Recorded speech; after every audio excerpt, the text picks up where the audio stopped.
تا حالا به این قضیه فکر کردیم که چرا آدم‌ها حتی بعد از تجربه‌های تلخ و خاطرات دردناک دوباره به سمت روابط مشابهی کشیده میشن؟ جوئل و کلمنتاین بعد از جدایی دردناک و پاک کردن تمام خاطراتشون از همدیگه بازم همدیگه رو پیدا میکنن و دوباره عاشق هم میشن. این اتفاقیه یا یک چرخه اجتناب ناپذیره.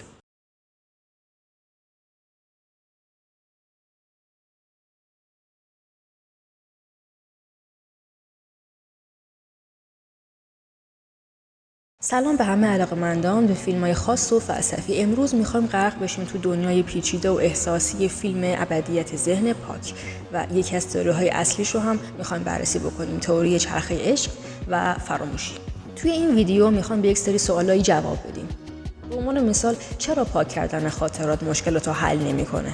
آیا خاطرات منفی بخشی از هویت ما نیستن؟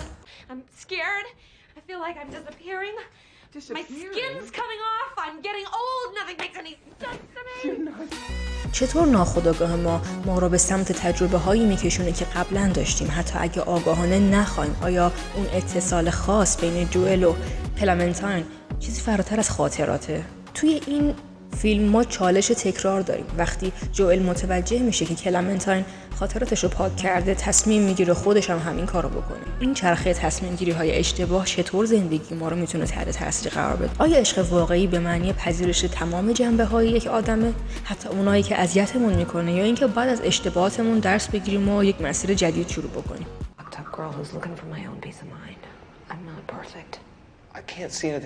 فیلم ابدیت ذهن پاک فقط یک داستان عاشقانه ساده نیست. این فیلم یک سفر عمیق به دنیای حافظه، هویت و مهمتر از همه چرخه تکرار شونده روابط انسانه. امروز می‌خوایم ببینیم چجوری جوئل و کلمنتاین با وجود تلاش برای پاک کردن گذشته دوباره به طرف هم دیگه کشیده میشن.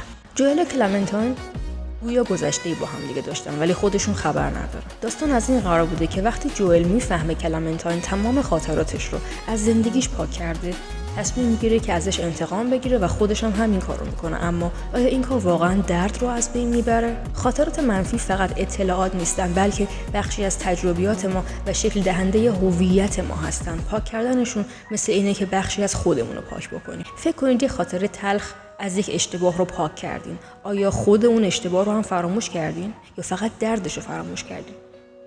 آیا بدون اون درد میتونین دوباره اون اشتباه رو تکرار نکنین؟ اینجا همون جایی هستش که جوئل متوجه اشتباهش شده. داره تلاش میکنه کلمنتاین رو تو جایی پنهان کنه. تو یک جایی پنهان کنه که پاک نشه. حتی میبره توی خاطراتی که اصلا نبوده. این نشانه مقاومت ناخودآگاه در برابر فراموشی هستش.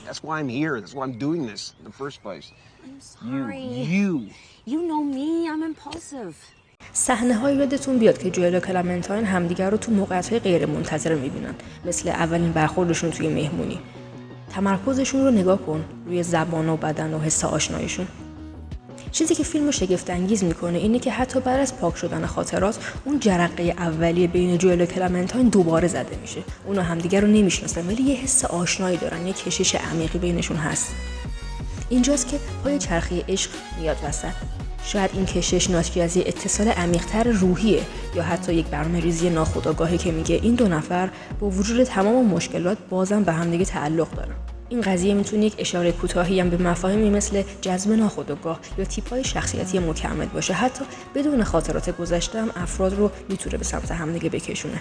مسئله بعدی پذیرش نقص‌ها و بازگشت به گذشته است. یادتونه توی این فیلم تو صحنه‌های پایانی وقتی جوئل و کلمنتاین متوجه حقیقت میشن، باز هم با هم دیگه صحبت میکنن. اون لحظه تکون دهنده مکالمه پایانی، وقتی که متوجه میشن که گذشته پر از دردی رو با هم دیگه داشتن ولی تصمیم میگیرن دوباره با هم باشن. چرا؟ چون شاید پذیرش نقص‌ها و حتی تکرار گذشته بهتر از تنهایی ابدی باشه. این بخش به تئوری چرخه عشق و فراموشی اشاره داره. فیلم میگه که ما به طور طبیعی به سمت چیزایی کشیده میشیم که تجربه‌های عمیقی باهاشون داشتیم، چه خوب چه بد. پاک کردن خاطرات فقط درد رو موقتاً از بین میبره، اما اون ریشه اون رابطه رو دست نخورده باقی میذاره. شاید پیام این فیلم این باشه که عشق واقعی نه اینکه تو فراموش کردنه، بلکه تو پذیرش کامل طرف مقابله با تمام خوبی‌ها و بدی‌ها. شاید هم فیلم میخواد بگه که ما محکوم به تکرار اشتباهاتمون هستیم، مگه اینکه آگاهانه تصمیم بگیریم که تغییر بکنیم.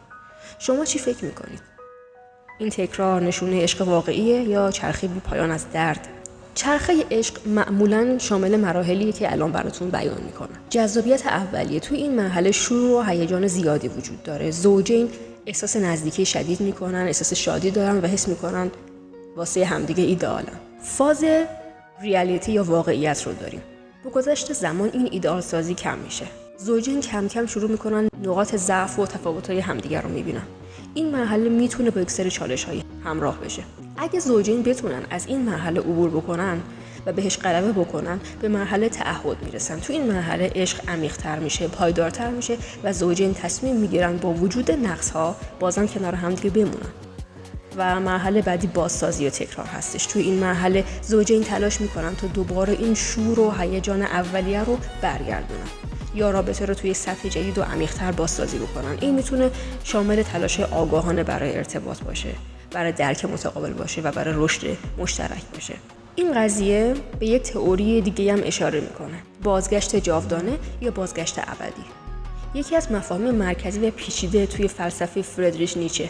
این ایده اولین بار توی کتاب علم شاد The Gay Science و سپس به طور کاملتر توی کتاب چنین گفت زرتشت.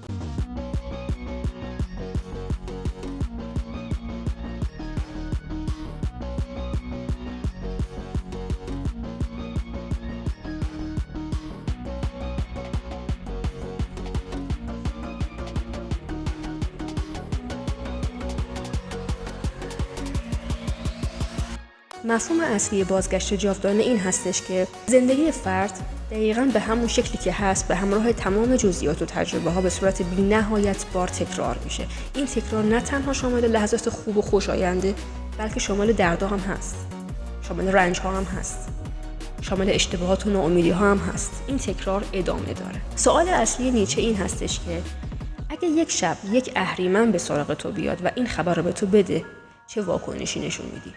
اگه بدونی که باید تمام زندگی خودتو با تمام جزئیات بی‌نهایتش بارها و بارها تکرار بکنی، آیا این خبر تو رو به وحشت میندازه یا باعث شادی میشه؟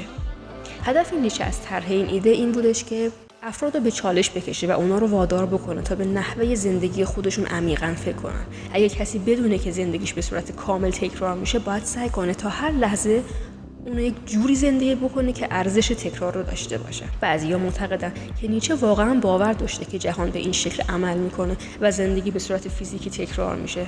بعضیا معتقدن که این ایده بیشتر یک تمرین ذهنی و اخلاقیه تا یک واقعیت فیزیکی. هدف اینه که افراد رو به سمت زندگی معنادارتر و مسئولانه‌تر سوق بده. We have a history. بازگشت جاودانه تاکید میکنه که زندگی الان تنها زندگی هست که داریم، هر جوری که هست، و باید اون رو به بهترین شکل زندگی بکنیم. نیچه با طرح این ایده سعی داره با پوچگرایی مبارزه بکنه. اگه زندگی ارزش تکرار شدن داشته باشه، پس پوچ و بی‌معنا هم نیست. هر فرد مسئول تمام انتخاب و اعمال خودشه، چون این انتخابات تا ابد تکرار میشن. نیچه معتقد بود که اگه واقعا بازگشت جاودانه اتفاق بیفته، این تکرار دقیقاً مثل بار قبله، یعنی شامل همون لحظات، همون انتخابات، همون پیامداست. نیچه بین حافظه، یعنی اون چیزی که به یادمون میاریم، و سرشت یا ماهیت تمایز قائل میشه. حتی اگه حافظه ما پاک بشه، اگه سرشت ما همون باشه، احتمالاً تو شرایط مشابه بازم همون تصمیما رو میگیریم. مثلا اگه فرد تو گذشته به دلیل خودخواهی تصمیم اشتباهی گرفته و حافظه‌ش هم الان پاک شده، ولی همچنان خودخواه باقی میمونه، به خاطر همین تو موقعیت مشابه بازم همون اشتباه رو میکنه. در نهایت اگه حافظه ما کاملا پاک بشه، ما دیگه آگاهانه انتخابات گذشته رو تکرار نمی‌کنیم. اما اگه شخصیت و سرشت ما که منجر به اون انتخابا شده بود همچنان دست نخورده باقی بمونه، ما تو موقعیت‌های مشابه احتمالاً همون مسیر رو طی می‌کنیم. در واقع پذیرش بازگشت جاودانه یک پذیرش عمیق‌تر از وجود خودمونه و تمامیت زندگی که فراتر از حافظه ذهنیه و به عمق بودن ما برمیگرده. این مفهوم توی فیلم درخشش ابدی یک ذهن پاک به شکل دیگه‌ای مطرح میشه. این شخصیت‌ها سعی می‌کنن با پاک کردن خاطرات درد و رنج رو از خودشون دور کنن، اما متوجه میشن که این خاطرات بخشی از هویتشونه و حذف اون باعث از دست دادن بخشی از وجودشون میشه. حتی بدون خاطرات ممکنه الگوهای رفتاری یا احساسات تکرار بشن، حتی اگه خاطره‌ای وجود نداشته باشه. حتی بدون خاطرات ممکنه الگوهای رفتاری یا احساسات تکرار بشن. حالا نوبت شماست. حالا شده اتفاقی براتون بیفته که بخواین این بخش از حافظتون رو برای همیشه پاک بکنید. به نظرتون با توجه به همه این مطالبی که گفتیم آیا واقعا ارزشش داره؟ آیا واقعا بازم میخواین پاک بشه؟